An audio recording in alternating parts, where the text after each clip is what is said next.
Welcome to Fearforge.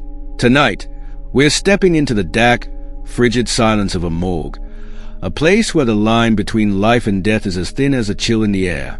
Here, in this cold chamber of last goodbyes, stories often find ways to linger long after the dead have departed. Each tale we're about to uncover holds chilling secrets, veiled behind walls built to keep the mysteries locked in.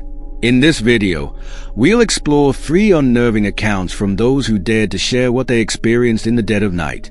These aren't the ghost stories of childhood or the urban legends we've all heard. They are unsettling accounts from people whose brushes with the unknown leave marks much deeper than fear. These are whispers from those who have witnessed things they cannot forget and may never fully explain.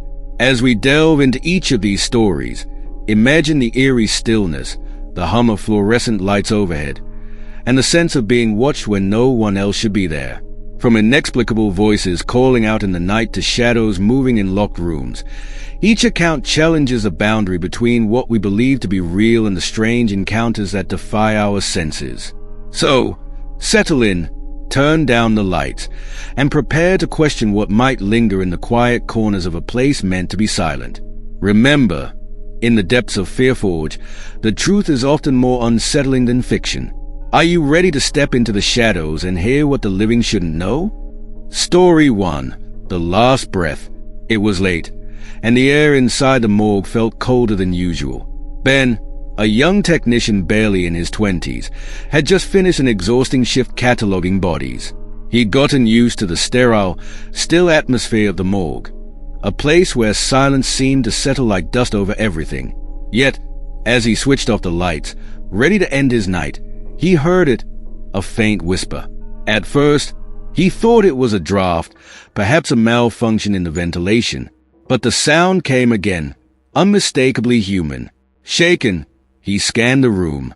The whisper seemed to come from the other end of the cold chamber, from one of the recently arrived bodies. Forcing himself to move, Ben walked toward the sound, his pulse racing as he approached a body covered with a white sheet. Taking a deep breath, he lifted the edge of the sheet, half expecting something horrific. The body was still, eyes closed, mouth slightly open, frozen in its last expression. He checked for signs of life, feeling foolish for expecting anything else. But then, just as he prepared to cover the body again, he felt it, warmth radiating from the chest. It was impossible, absurd even, but he could have sworn he felt a faint breath. Ben staggered back, looking around the empty room, hoping someone else might be there to witness this impossible moment. He felt a chill run down his spine, yet curiosity forced him to approach again. He placed a trembling hand on the body's chest, feeling for a heartbeat. Nothing. Still, something gnawed at him, an urge to check the medical chart for any sign of unusual activity or an explanation for what he was experiencing. But when he presented his concern to his supervisor the next day, his superior simply stared at him, a strange mix of resignation and fear clouding his expression. "It's not the first time," the supervisor said cryptically before urging Ben to get some rest. Ben was left feeling both haunted and disturbed, the faint whisper lingering in his mind for days. Story 2. The Eternal Watcher. Tomas had been working security at the morgue for only a few months. The job was easy enough: patrol the building, check the storage areas, and report any unusual activity. Yet there was something unsettling about this particular assignment. Every time he passed through the storage hall, he felt a peculiar pull, as though he were being watched. He brushed it off at first, blaming it on nerves or an overactive imagination. But as the weeks wore on, he couldn't shake the feeling. One night, after clocking in and beginning his rounds, he decided to review the footage from the storage cameras, curious to see if anything unusual appeared. To his surprise, as he fast-forwarded through the footage, he saw flickers of movement. A shadow here, a quick shift there. It was impossible. The storage room was locked, and he'd been the only one on duty. Disturbed, he shared what he'd seen with another security guard. His colleague looked at him with an odd sympathy. "You're not the first to notice," he said, voice low. "Most of the other guards who worked here didn't last long. They all saw something in that footage, shadows, sometimes shapes moving through the rooms. Every single one of them left after a few months. Tomas felt a knot form in his stomach. Still, he couldn't ignore it. The following evening, he watched the footage more closely, searching for an answer. This time, the figure on the screen wasn't a mere shadow. Standing behind him in one of the frames was a tall man in a doctor's coat, staring directly into the camera with a piercing gaze. Tomas froze, feeling a chill as he glanced around the empty room, expecting to see the figure there with him.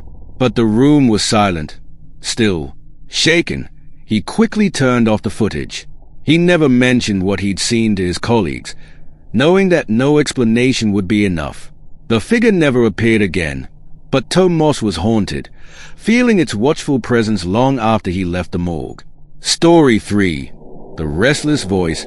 Isabella was a recent addition to the forensic team, young and eager to prove herself. She'd taken her fair share of night shifts, working alongside the shadows in the morgue. One night, as she was organizing files in her small office, the phone rang. It was odd. She knew she was alone, and no one else was scheduled to be in. She picked up the receiver, only to be met with silence. "Hello?" she asked, her voice cutting through the quiet. At first, there was no response. But then, faintly, she heard a voice, a low whisper, calling her name. The sound was chilling, unnatural, as though it came from somewhere far away.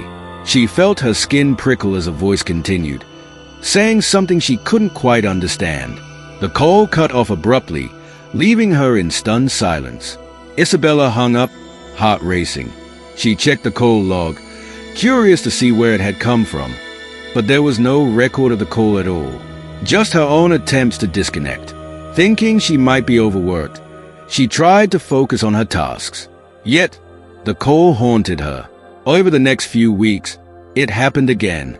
She would receive calls late at night, each time the same eerie whisper, calling her by name, as though beckoning her. One evening, she decided to trace the line, hoping to find a logical explanation. But when she examined the phone system, she found something even more unsettling. The line had been disconnected weeks prior, and the phone record showed no outgoing or incoming calls to her extension. She felt a cold wave of fear. How could the calls have come through if the line wasn't even active? Despite her best efforts to ignore the calls, they continued, each one making her question her own sanity. Eventually, Isabella left her position at the morgue, unable to withstand the relentless terror that haunted her nights. She thought that would be the end. But even after she moved on to a new job, the calls never truly stopped. Occasionally, her phone would buzz late at night, displaying the same unidentified number. And each time, she was haunted by the lingering whisper of her name, as if the voice had followed her from that dark, silent morgue, never truly willing to let her go. Each story I've shared leaves a mark, a shadowy trail that sinks into the inexplicable. In a place where silence reigns, what other secrets might be waiting to be uncovered? These accounts linger, reminding us that in the quietest corners, there are mysteries that defy understanding, echoes of moments that can neither be fully explained nor entirely forgotten. Perhaps the morgue isn't just a resting place for the departed, but a space where the past and present overlap, blurring the boundaries between the living and the dead. As you reflect on these eerie encounters, I invite you to share your thoughts below. Do you have a story of your own that chills you to this day? Maybe a strange experience that you've never been able to explain. Or perhaps one of these tales resonated with a memory you'd rather forget. Let us know in the comments. We'd love to hear from you. If you want to hear more unsettling stories like these, don't forget to subscribe to Ecos del Marzala and turn on the notification bell. With every new story, we journey deeper into the shadows, exploring the unknown and unraveling tales that challenge what we believe to be true. And remember, in the darkness, nothing is as it seems. Until next time, keep your mind open and your courage close, because in Ecos del Marzala, fear is never far behind.